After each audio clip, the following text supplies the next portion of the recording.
감사합니다. 오늘도 이 자리에 나오셔서 함께 예배 드리시는 모든 성도님들께서 말씀 충만하시고 성령 충만하시기를 주님의 이름으로 축원합니다. 어느 시대에나 그렇겠지만 교회에서 시험에 들고 낙심하는 일이 생각보다 참 많습니다. 개인주의가 보편화된 오늘날에는 교회에서 상처받은 걸로 인하여서 교회에 머물지 못하고 떠도는 가난한 성도라는 말이 생길 정도로 더 많아지기도 하였습니다. 이렇게 교회에서 상처를 받은 이들은 묻죠. 교회가 왜 이러나요? 교회가 이러면 안 되는 것 아닌가요? 그러면 많은 답변들이 나오는데 그 답변 중에 반드시 들어가는 답변이 있습니다. 죄인들이 모이는 곳이어서 그렇습니다. 우스갯처럼 자조적으로 하는 말이기도 하지만 정말 그러하기도 한 것이죠. 교회는 죄인임을 자각한 자들이 모이는 곳이기 때문입니다. 그리고 좀 더 교리적으로 설명하면 이 땅의 교회는 아직 완성되지 않은, 즉 영화에 이르지 못한 공동체이기 때문입니다. 언젠가 말씀드렸지만 성경은 개인의 구원과 공동체의 구원을 함께 이야기합니다. 그렇기에 성화란 개인이 성령님의 이끄심을 따라 겪는 과정이기도 하지만 공동체가 함께 겪는 과정이기도 한 것이죠. 그리고 이 성화의 과정 끝에 완성된 교회가 흔히 천상교회라고 표현하는 요한계시록 21장에 등장하는 새 예루살렘으로 묘사되는 교회입니다. 그렇기에 이미 교회가 되었지만 아직 완성되지 않은 이 땅의 교회에서는 여러 갈등과 상처, 불만이 있는 것이 당연한 것이죠. 그렇다면 아직 완성되지 않은 우리에게 필요한 것이 무엇일까요? 그것 중에 하나는 외면하지 않는 것입니다. 저는 사역하면서 꼭 권면하는 것 중에 하나가 생각의 마침표를 꼭 찍어야 한다는 것입니다. 교회 안에서 겪는 여러 신앙적인 고민들을 믿음 안에서 끝까지 고민하고 질문하면서 결론에 이르러 보아야 한다는 것이죠. 이런 권면을 했던 이유는 많은 사람들이 특히 치열한 입시를 거쳐간 젊은 세대들일수록 너무나 많은 고민과 질문들을 보류해 놓아서 뒤죽박죽이 된 채 혼란을 겪는 경우를 많이 보았기 때문이죠.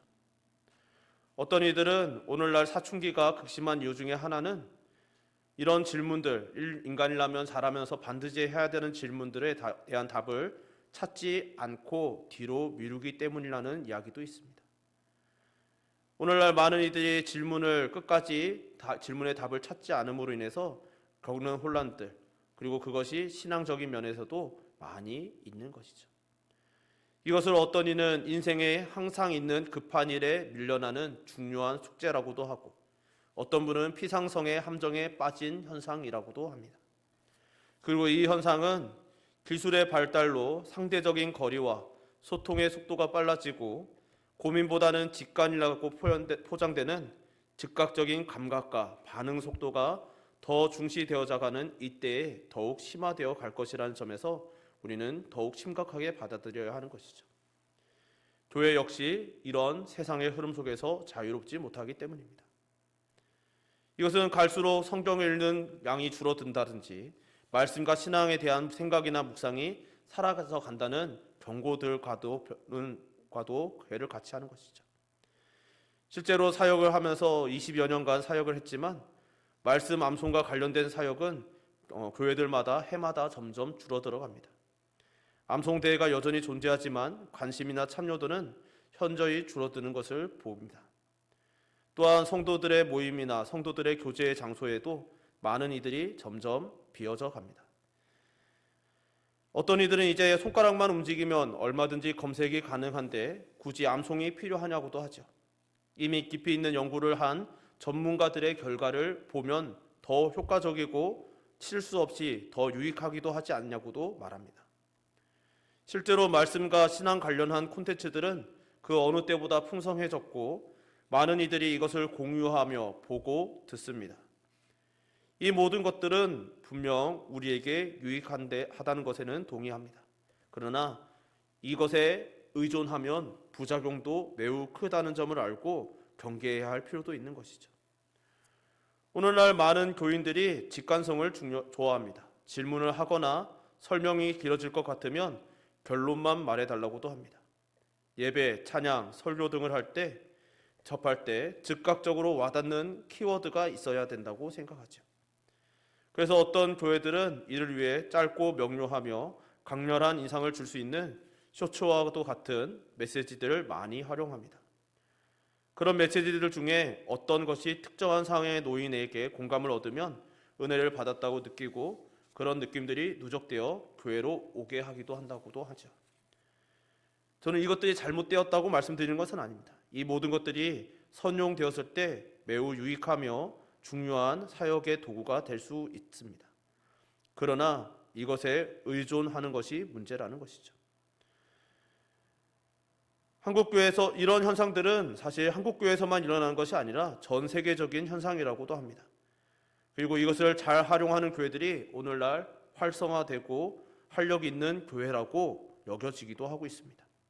근데 이런 현상에 대해서 어느 미국의 목사님이 오늘날 힙해 보이는 이미지로 짧고 단순하며 보편성을 가진 메시지를 빠른 속도로 쏟아내는 데 특화되어져 가는 교회와 목회자들은 정작 깊이 있는 묵상과 질문은 회피하는 현실을 꼬집으며 이런 것은 교회의 위기를 가져온다고 경고하는 글을 기고하기도 하였습니다.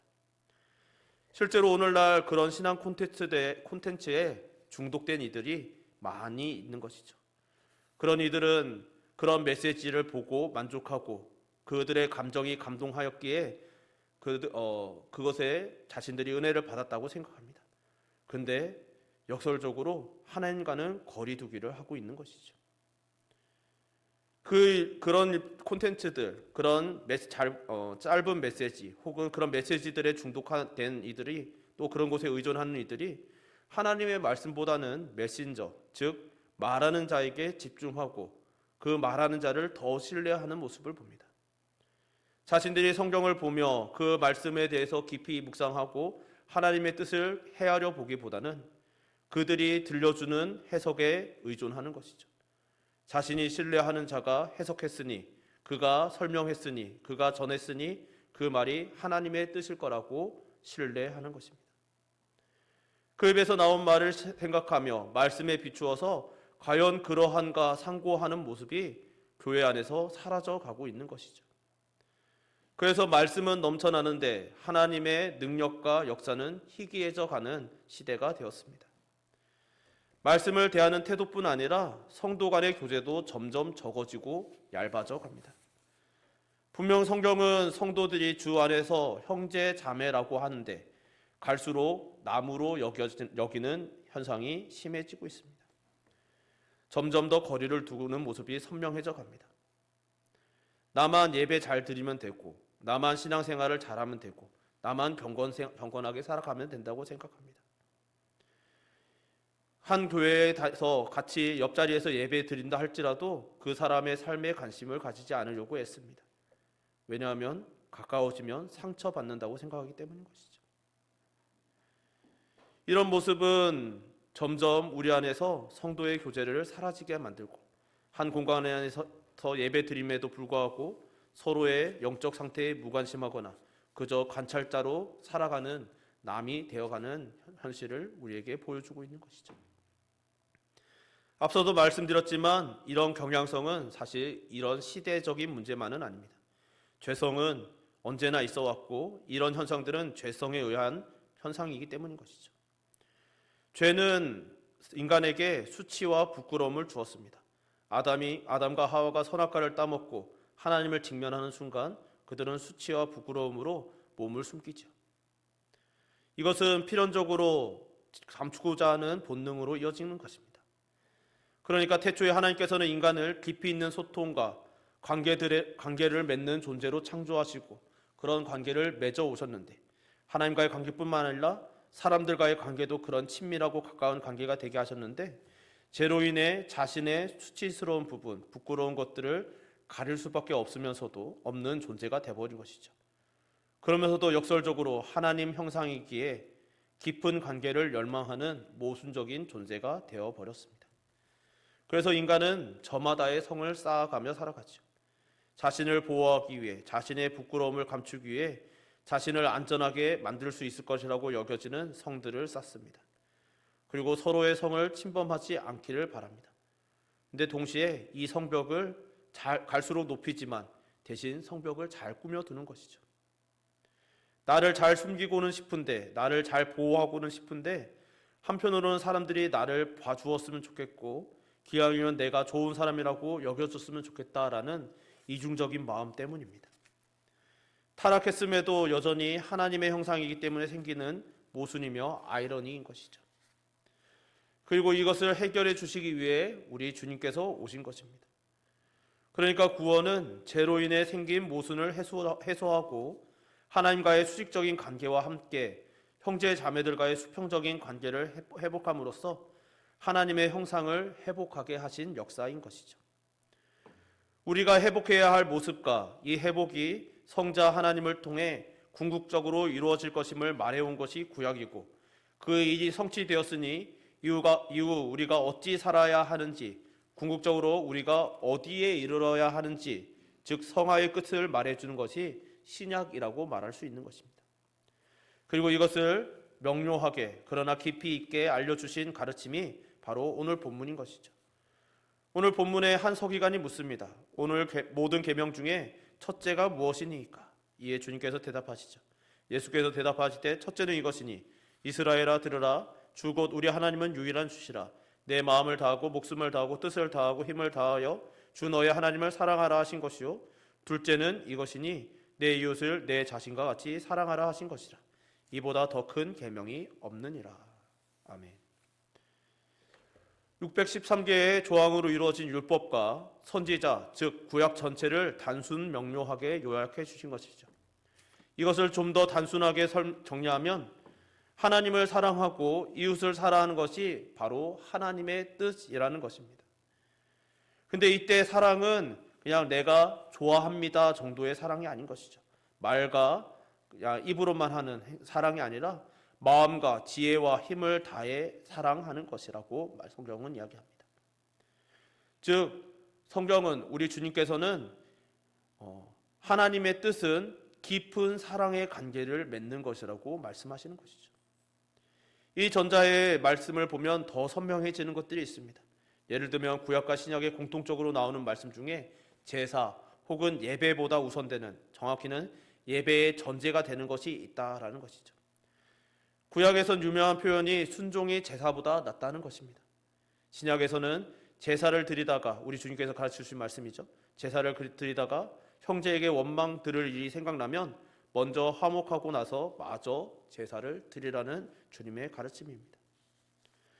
이것은 제사보다 혹은 예배보다 더 중요한 것은 관계라는 의미가 되는 것이죠. 그러니까 예배라는 것은 그 행위 이전에 우리 주 예수 그리스도 안에서 사랑으로 하나 된 깊이 있는 관계, 깊은 사랑의 관계가 전제되어야 한다고 말씀하시는 것입니다. 오늘 본문의 서기관은 이 다음 질문을 볼 때 우리 주님의 말씀을 잘 이해하였던 것 같습니다. 서기관이 이르되 선생님이여 옳소이다. 하나님은 한 분이시요 그 외에 다른 이가 없다 하신 말씀이 참이니이다. 또 마음을 다하고 지혜를 다하고 힘을 다하여 하나님을 사랑하는 것과 또 이웃을 자기 자신과 같이 사랑하는 것이 전체로 드리는 모든 번제물과 기타 제물보다 나으니이다. 우리가 잘 알듯이 유대인들에게 제사는 그 무엇보다도 중요한 신앙의 실천이었습니다. 그런데 서기관은 번제와 제물보다 하나님을 사랑하고 이웃을 사랑하는 것이 더 중요하다고 인정하고 있는 것이죠. 오늘 우리는 이것을 여상히 넘깁니다. 매우 익숙한 가르침이기 때문이죠.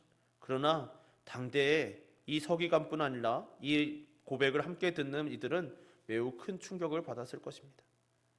사실 오늘 우리에게도 여전히 충격적인 의미로 다가와야 정상인 것이죠. 하나님을 매 순간순간마다 전심으로 사랑했는가? 그리고 이웃을 나 자신처럼 사랑했는가? 즉 하나님과 이웃을 정말 깊이 사랑했는가라는 이 질문 앞에서 예라고 자신 있게 답할 수 있는 성도와 지상교회는 존재하지 않기 때문입니다. 그럼에도 많은 교회와 성도들은 별 문제의식을 갖지 않습니다. 이 말씀에 대해서 그래야죠. 우리가 부족하지만 그렇게 되어야 하는 줄 믿습니다. 그렇게 될 줄 믿습니다 라고 이 정도의 선언적 의미 정도로 여기는 것처럼 보입니다. 그러나 이 말씀을 볼 때마다 사실 우리는 회개하며 간구해야 하는 것이죠. 하나님, 저는 오늘도 여전히 이 짧고 명료한 말씀조차 하나님의 뜻조차 온전히 행하지 못하고 있는 죄인입니다. 하나님을 사랑하고 이웃을 사랑해야 하는데 오늘도 하나님 말고 다른 것을 사랑하였고 내 이웃을 내 몸처럼 사랑하지도 못하였습니다. 우리를 불쌍히 여겨주시고 은혜를 주셔서 더 사랑하게 도와주세요. 바라기는 이 자리에 저와 여러분 우리 모두가 말씀 앞에 스스로를 돌아보며 회개와 은혜를 구하는 지혜가 있으시기를 주님의 이름으로 축원합니다. 사랑하는 성도 여러분, 우리 주님의 가르침은 명료하죠. 그러나 그 깊이는 무한합니다. 그렇기에 하나님을 믿는 성도는 절대로 대충 살아갈 수는 없는 것이죠.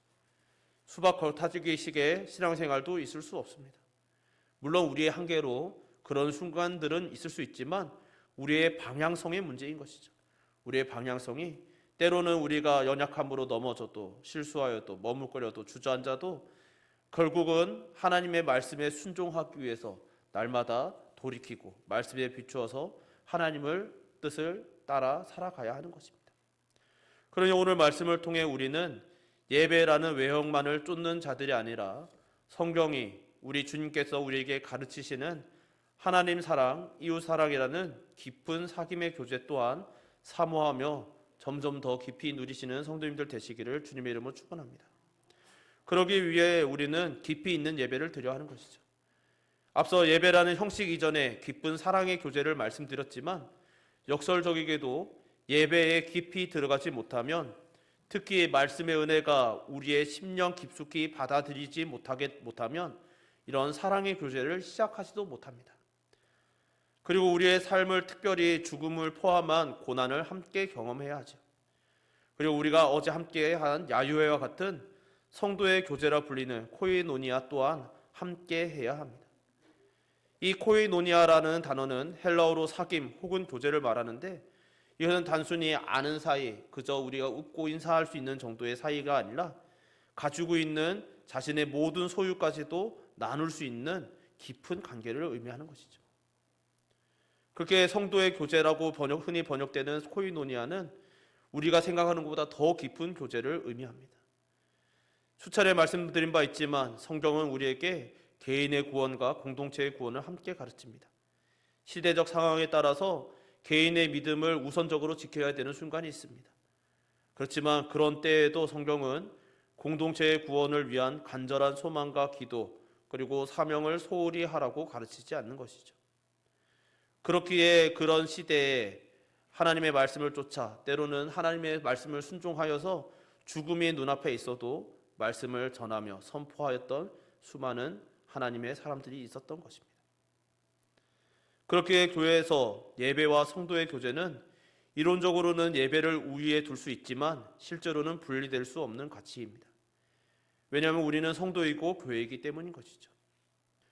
교회란 우리 주님께서 피로 값주고 사신 증인들이기 때문에 그저 피상적으로 겉핥기식으로 살아가서는 안 되는 것입니다. 사랑하는 성도 여러분, 정말 오늘날 이 시대가 너무나 악하고 너무나 많은 아픔과 상처가 있는 시대가 되었습니다. 서로를 미워하고 증오하는 마음, 이 세상이 그러한데 오늘날 교회 안에서도 그러한 마음들이 가득합니다. 분열하고 서로를 사랑하지 못하고 용납하지 못하고 서로를 정죄하는 데 신속합니다. 어쩌면 기술의 발전과 함께 서로의 모습들, 이전에는 감추어질 수 있었던 사생활이 더욱더 잘 드러나기 때문일 수도 있겠습니다. 그리고 그것이 매우 신속하게 공유되는 사회여서 그런 흠과 티가 더 빨리 전해지고 그것이 우리에게 편견을 일으키고 색안경을 끼고 이웃을 사랑할 수 없게 만드는지도 모르는 것이죠. 그러나 시대가 그러하다고 해서 우리도 이런 시대에 함께 순응하면 안 되는 것입니다. 하나님 말씀을 더 깊이 사모하고 묵상하며 우리가 이 세상에서 우리에게 들려주는 이상의 가치가 아니라 하나님께서 우리에게 들려주시는 하나님의 말씀을 때로는 저와 같은 설교자들 뿐만 아니라 직접 하나님의 말씀에 귀 기울이면서 설교를 듣더라도 그 말씀이 과연 그러한가 말씀에 비추어 묵상하며 하나님과 친밀히 직접 교제하는 시간들이 반드시 필요한 것이죠. 이런 시간들을 통하여서 하나님과 친밀히 교제하시고 또한 더 나아가서 하나님과 교제 안에서 하나님의 사랑 안에서 성도 이웃의 우리 성도 형제 자매들과의 교제, 성도의 교제도 충만하여져 가는 은혜로운 성도님들 되시기를 주님의 이름으로 축원합니다. 우리 이 시간 찬양 한 곡 같이 부르고 같이 기도했으면 좋겠습니다. 가사를 생각하면서 이 가사가 또한 우리의 소망이 되기를 소망합니다.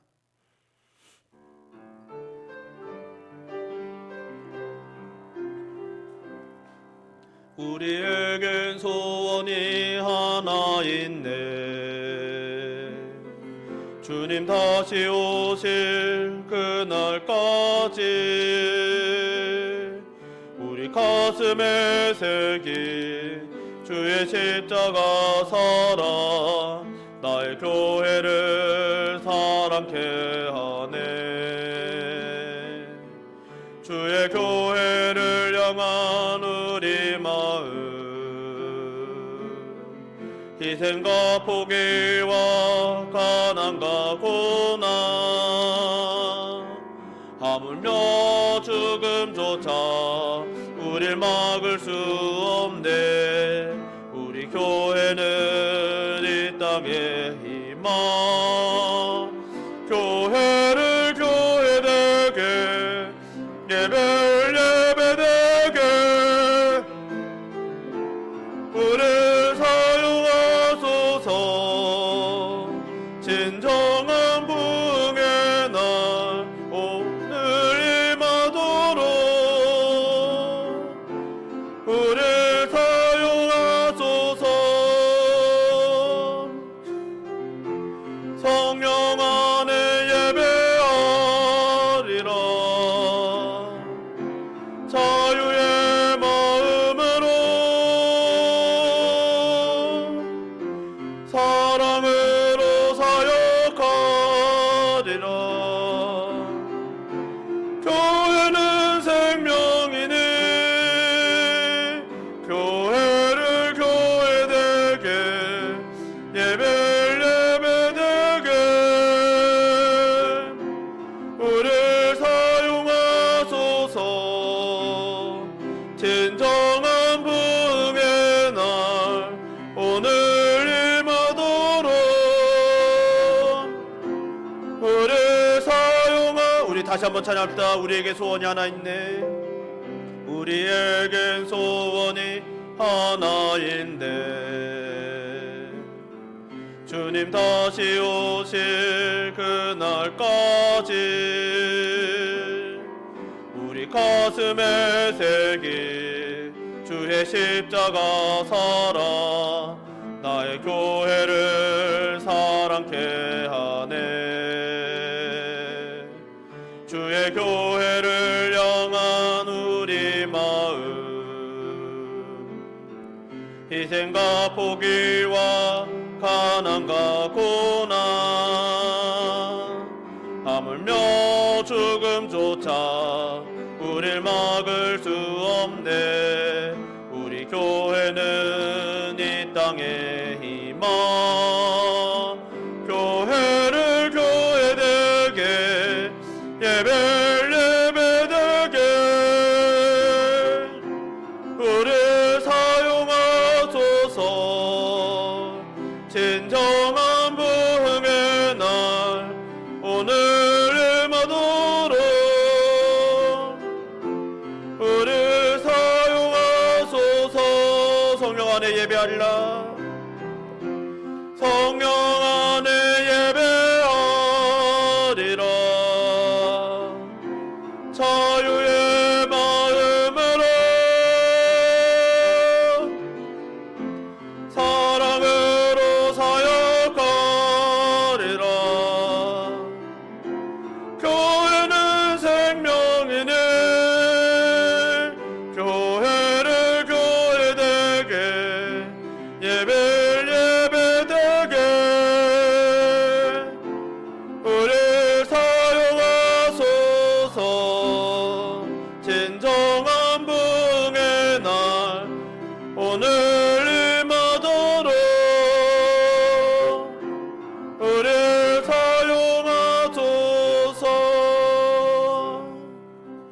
함께 기도합시다. 하나님, 우리의 소원이 하나님의 온전한 교회 되기를 원하는 것이길 원합니다. 우리가 하나님의 부르심을 받아 이 세상에서 정말 그 한이 없는 그 은혜의 부름을 받아 교회가 되었습니다. 하나님, 우리가 그저 살아내는 존재가 아니라 하나님의 뜻을 따라서, 말씀을 따라서 정말 예배를 예배되게 하고 교회를 교회되게 하여서 정말 이 땅의 유일한 소망 되신 주님의 증인이 되는 교회가 되게 하여 주옵소서. 이를 위해 우리에게 온전한 예배를 허락하여 주시고, 또 우리에게 성도의 교제가 충만하게 하여 주시고, 더 나아가 하나님 사랑, 이웃 사랑이라는 하나님의 그 간단 명료하나 깊은 그 말씀을 우리의 마음에 새기고 온전히 살아가는 교회 되게 하여 달라고, 그런 우리의 형제 자매들, 우리 성도들이 되게 하여 달라고 이 시간 우리의 예배를 위하여, 우리 교회를 위하여, 우리 형제 자매들을 위하여 함께 주여 한번 부르고 기도합시다. 주여, 사랑과 그래 복사하신 하나님 아버지, 이 시간 주님 앞에 나와 우리의 소원을 아뢰입니다. 주 하나님 아버지, 우리가 하나님의 은혜를 따라 주님의 부르심을 따라 주님 앞에 나왔습니다. 주여, 이 땅에서 그저 살아가다가 주 하나님 그저 죽을 수밖에 없었던 우리에게, 아니 이미 죽었던 우리에게 은혜를 주셔서 생명을 불어넣어 주시고 우리로 하여금 그 생명의 공동체인 교회가 되게 하셨습니다. 주 하나님 아버지, 이제 우리는 그리하여서 모여 예배드리고 함께 성도의 교제를 이루며 주님의 몸된 교회를 세워갑니다. 이것이 우리의 사명인 줄도 알고 우리의 맡겨진 역할인 줄도 알아서 주 하나님의 이 일을 감당하는데, 주 하나님의 때로는 우리가 연약함으로 인하여 주 하나님의 이 말씀을, 하나님의 그 간단 명료한 말씀을 온전히 순종하지 못하고 때로는 그냥 그저 겉핥기식으로 넘기고 그래 그렇게 살아야지 하고 넘어가는 순간들도 많았음을 고백합니다. 주 하나님 아버지, 이것이 제 습관이고 제 본성이며 제 방향성입니다.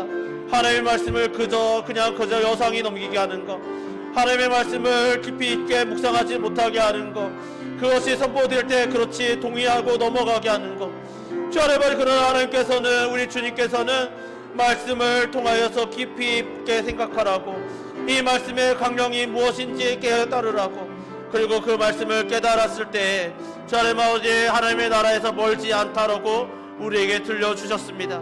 주 하나님 아버지, 이 말씀을 기억하며 우리들 또한 하나님의 뜻을 깊이 헤아리게 하여 주옵소서. 말씀을 볼 때 이렇게 살아야 한다가 아니라 하나님, 이 말씀을 우리가 지키지 못하였습니다. 하나님의 뜻을 지키지 못하였습니다.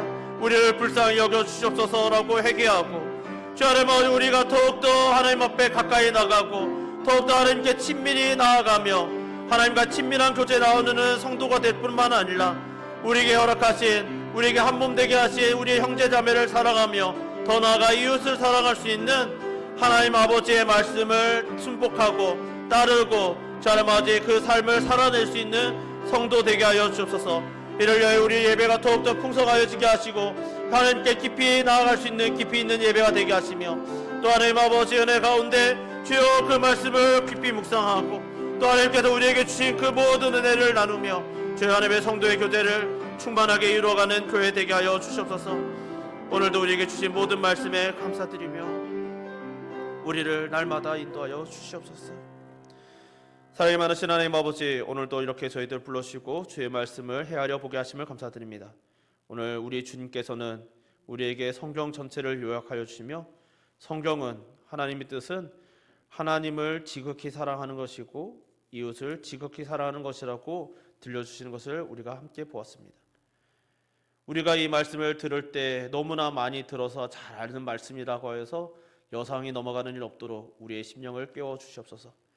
이 말씀을 볼 때마다 하나님, 우리가 여전히 하나님을 믿고 따른다고 하면서 더욱더 하나님을 사랑하기 위해 다가가면서도 아직도 하나님을 온전히 지극히 사랑하지 못하는 연약한 인간임을, 또한 우리에게 허락하신 형제 자매를 지극히 사랑하지 못하는 연약한 인간임을 회개하고 주님의 은혜가 필요하니 우리에게 더 깊은 은혜를 주셔서 이 말씀에 더 가까이 나아가게 해달라고 간구하는 지혜롭고 은혜로운 성도 되게 하여 주시고, 우리 은총교회가 그런 은혜가 넘쳐나는 예배의 공동체 되게 하여 주시옵소서.